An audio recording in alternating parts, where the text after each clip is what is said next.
Hello, and welcome to Take 20, where we are challenging you to take 20 minutes out of your week to work towards your career goals. Today, we're going to be talking about online presence. Let's get started. Here's our 3 goals for today. First, that you learn the tools to set up a professional LinkedIn profile page. Second, that you understand the employer's perspective in looking into the applicant's online presence. And third, that you conduct a cleanup of your personal digital footprint. So let's start with the employer's perspective. When an employer is looking into a candidate's online presence, it means that they're already invested in that candidate and simply want to learn more about who this person is beyond what they're reading in front of them on the application and the resume. If you've ever tried online dating, you probably know the experience of seeing someone's profile, seeing their interests, their skills, what they like to do on their free time, and maybe a couple pictures, but you don't have a sense yet of who they are and you want to learn more. And so you start the conversation, you start looking into however you can find out more information. Well, the same is true for an employer. They're simply trying to find out more about who you are beyond just the one piece of paper, beyond the application and the references. They want to know what you want to do in your free time or what you like to do. What are your interests? What are your hobbies? Would you make a good fit at their company? So about 85% of employers actually look into your online presence through different tools. So how do you get started into understanding your online presence? The first step is to assess what's already out there about you. You can do this with a basic Google search. Type in your name and see what pops up. Some of you might have a common name that others share and other candidates stand out or other people stand out, or maybe you have the name of a celebrity. There's more information about that person. Well, if you want to separate yourself a little bit, you could use your middle initial and just type in that letter as your branding on your resume and your application, so that way people can search for that name with your initial and you'll stand out more.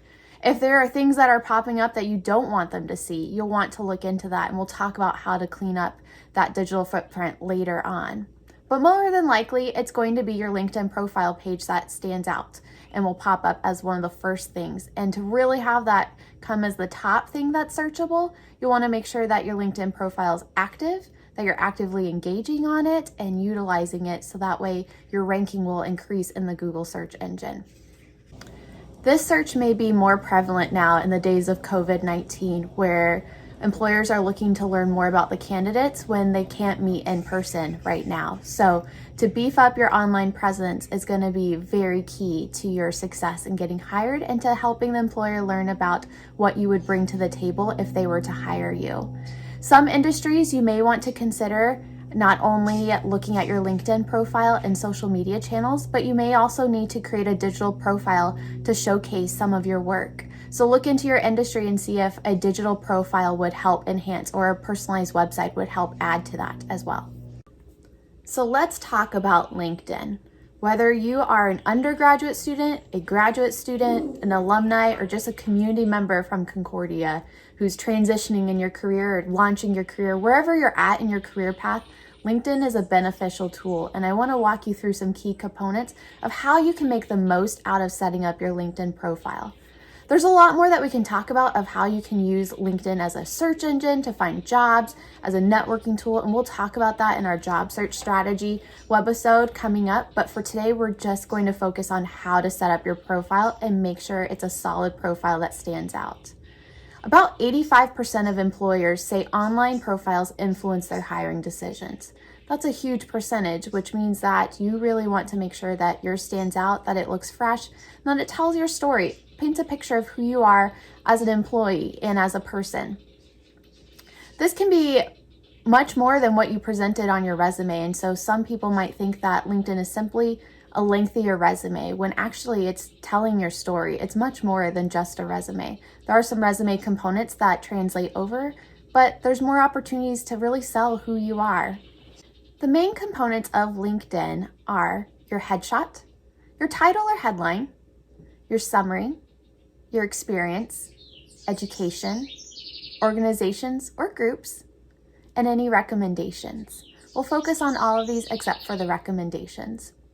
To start off with your headshot or your photo, first note, you don't need to be a model. You don't need to hire a photographer for a professional photo shoot. You can do this at your home or outside and ask a friend or family member who either has a camera or a really nice phone with a camera tool on it that you can edit. Some key tips as to how to set up your photo. First, you'll want to wear a neutral color or solid color. Try to stay away from bold patterns, florals, paisleys, or anything that's too bright because it may clash a little bit. So you want to stay a little neutral. And also you want to make sure that it's a complementary color for you. You probably know what's best for you. And so pick a color that you feel comfortable with, maybe that brings out your eyes, or that you just feel good about yourself wearing. Try to make sure it is a professional outfit, at least up top. And when you're taking these photos or having someone take your photos, you'll want a light or natural colored background. You can do solid lights like a light gray, a light blue, or white, or go out into nature and capture a tree or something behind you. And those tend to look very nice. You can use a basic editing tool to update your photos, but don't over edit at all. You'll want to make sure you're still presenting your best self. When you take your photos, you want to take a couple different shots of some being serious, some having a smile, and make sure that when you crop them that it's your mid-torso up. You don't need a full body shot, so just mid-torso or neck on up to show off your headshot. Now the next part is your title or headline. Most people just write what they're doing, whether it's their current job title or they say, business student at Concordia University, Irvine, or CEO of Marty's Dog Biscuit Company. However, I want to challenge you guys to step it out, show your creativity and what you're passionate about in this first line where people are going to see it right below your photo. You could see Marty's example here where it says you could either try just CEO of Marty's Dog Biscuit Company, or you could get fancy and say dog biscuit aficionado with a passion for flavor. Hopefully you can see the difference in how that sounds and the curiosity that strikes. You want to hear more of how this Marty is passionate about flavor and how that comes alive for him, or you want to hear just more about his passion. So if you can think of a creative title that will really capture someone, that would be great. When you're trying to come up with these creative titles, I would highly suggest using keywords in that statement. Many employers search by keywords, especially if you're in an industry that has specific technical skills that they're looking for and you know that. Put that in that summary statement because you will pop up in their search tool. If you don't even know where to start and this is overwhelming for you, what you could do is search for people that have the type of job that you are aiming for and see what do they have. Don't take what they have word for word, but see what are some keywords that they're using throughout their title and headline, throughout their summary that align with what your passions and skills are, because that can spark some ideas as you're brainstorming what would make a solid summary or solid title or headline for yourself. Next is your summary. This is where you get to paint the picture of who you are, what you bring to the table, what are you passionate about, what excites you, what drives you. Where do you lose track of time when you're working on something? That shows really what they would be getting if they were to hire you. So this is where you get to tell your story. You want to still keep it brief. You're not writing an essay or a chapter book because they don't have that much time. So you want to keep it brief, but answer questions of what experience do you have? What would you do with that experience if you were to be hired there? Where do you find yourself sharing your passions with other people? Highlight that in your summary. And I would highly recommend not starting your statements with I. Try to write in third person of experienced director with history of working in this field or conquering these projects or collaborating with these organizations. That will show, one, that's past tense and that you have experience in that and that you would use that experience in this next job that you have. And two, it just shows that you're educated and that you have a lot to bring to the table, and that would excite them. Overall, what you want to share with them is what are you good at and what value does that bring if they were to hire you? What would you contribute to their company or organization? Make every word count in this summary. Look at other profiles of people in the industry you're trying to get into to see what they have for their summaries. You might see some great examples. You might see some that aren't that exciting or just sound like every other profile, because eventually it all starts to blend together. So see what stands out to you, and that can help you craft your own summary as well. Experience. So here's where you get to list all of your experiences. In your resume, you're very limited. You don't have a lot of room to work with, and you may just highlight the ones that are key to the position you're applying for. But in LinkedIn, put them all your college experiences, post-college experiences. This includes volunteers, this includes jobs, whether it was working as a lifeguard or working in retail.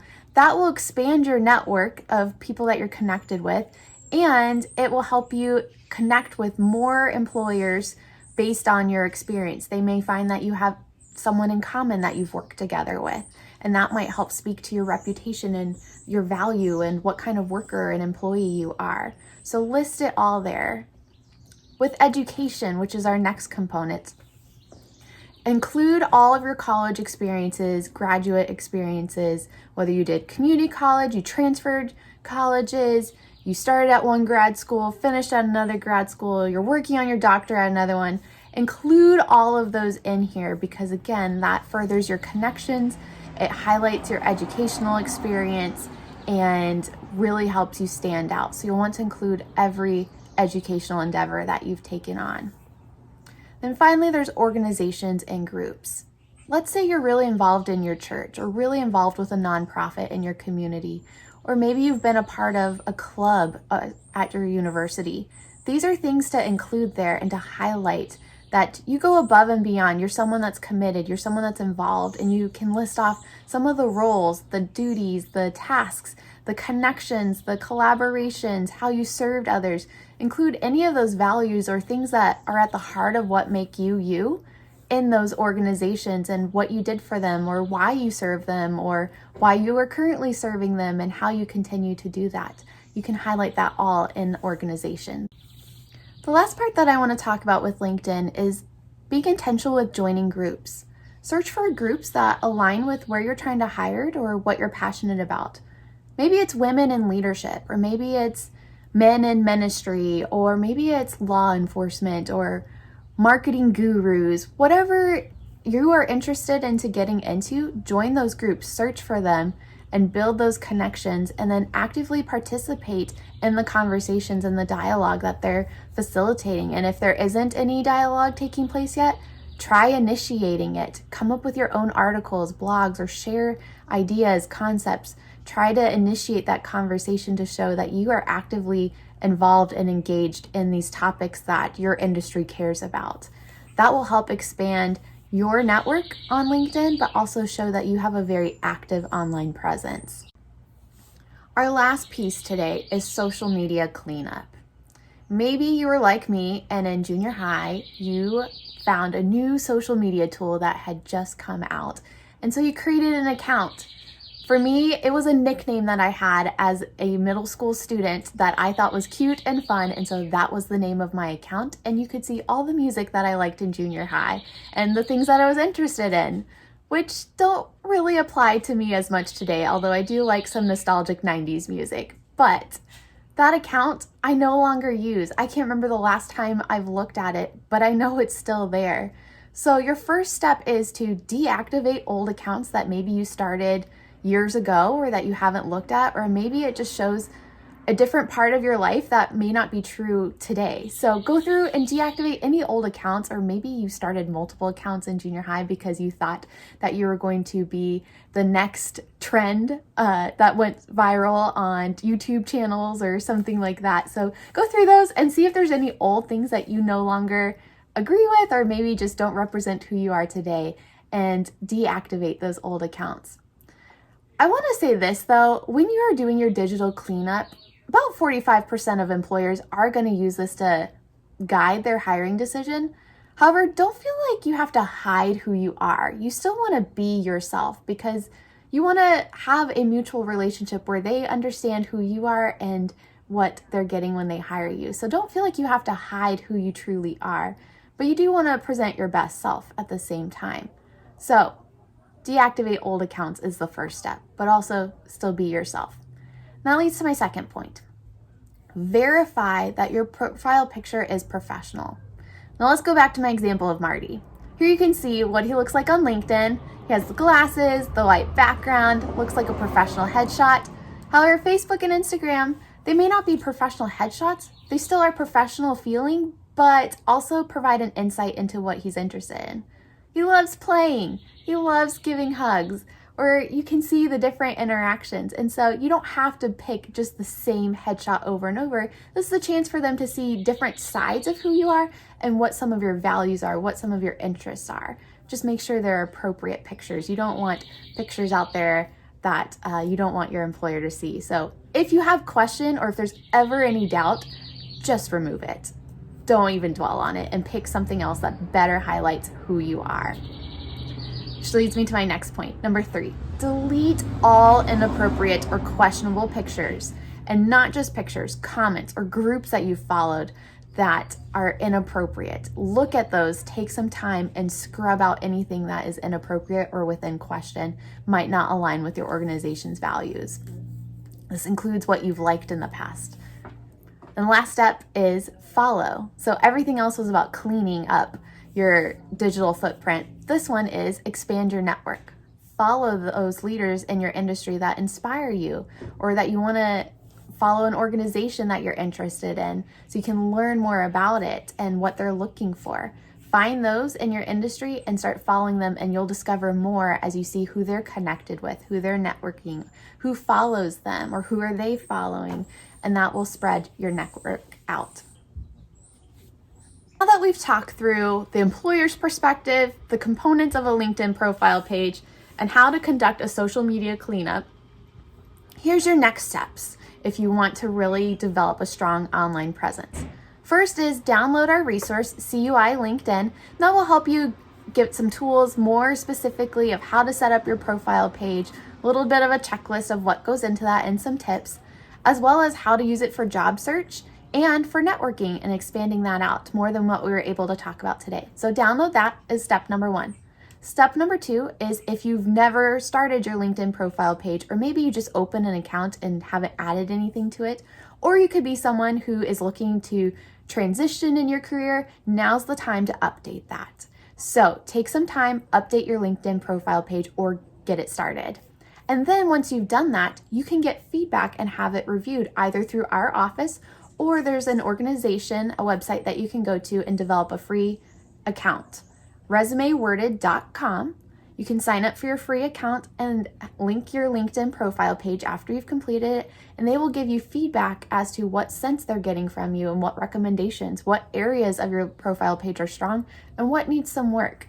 That's a free account, great tool to use. I would highly recommend it. So make sure you sign up for that free account. Step number 4, conduct your digital footprint cleanup. Go to all accounts that you've ever opened on social media and sort through it. Take some time cleaning that up. And then 5th, you're always welcome to set up an online appointment with our office and talk through how to utilize LinkedIn, what are some strategies, or having us review it, and we'll give you some feedback based on how we're reading it. So those are 5 next steps that we want to see you try to get career ready, whether you're transitioning or launching into it. This will be a great tool, especially in today's times, to really expand your online presence. I hope you join us for future webisodes here that you can see. Check us out. Again, I'm Laura Kuvasir. I'm the Director of Career Development and Vocation here at Concordia University, and I look forward to seeing you at our next career webisode series.